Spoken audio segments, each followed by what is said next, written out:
السلام عليكم. اليوم غنهضروا على موضوع ديال الذكاء الاصطناعي. تبع الفيديو حتى الاخر باش تفهم. الذكاء الاصطناعي مصطلح كيخوف البعض وكيحير اخرين. واش هذه فرصة باش نطوروا حياتنا ولا تهديد كيهدد كل شيء؟ اليوم غادي نهضروا على سؤال كتسولو الناس في العالم كامل: واش الذكاء الاصطناعي هو المستقبل اللي كنا كنحلموا به، ولا هو مجرد فخ كيهدد حياتنا اليومية؟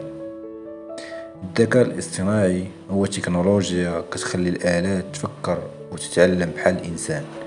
اليوم الروبوتات، السيارات ذاتية القيادة، وحتى المساعدات الصوتية بحال ستيري وأليكسا كيبداو يتعلموا من تفاعلاتنا معاهم. لكن هاد التكنولوجيا جابت معاه فرص كبيرة في مجال الطب. مثلا الذكاء الاصطناعي قادر يعاون الأطباء باش يشخصوا الأمراض بدقة أعلى، وفي التعليم كيقدر يحسن التجربة للمتعلمين ويوفر لهم محتوى خاص بكل واحد. بفضل الذكاء الاصطناعي يمكن حتى نوصلوا لتشخيصات أسرع وعلاج أكثر فعالية. ولكن على الجهة الأخرى الذكاء الاصطناعي كيهدد العديد من الوظائف. روبوتات كتعوض العمال البشريين، والمصانع كتستغني على الناس. في هذه الحالة شنو غادي يدير الشخص اللي فقد العمل ديالو؟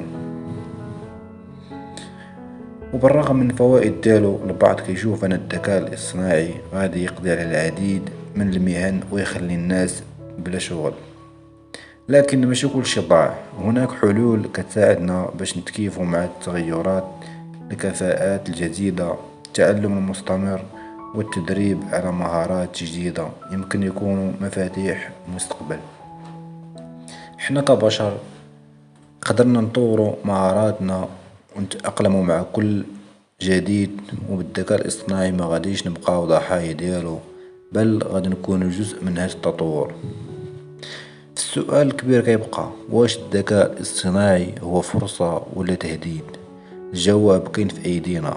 اذا استثمرنا في التعليم والتطور التكنولوجي غادي نكون مستعدين لمواجهة المستقبل بكل قوة.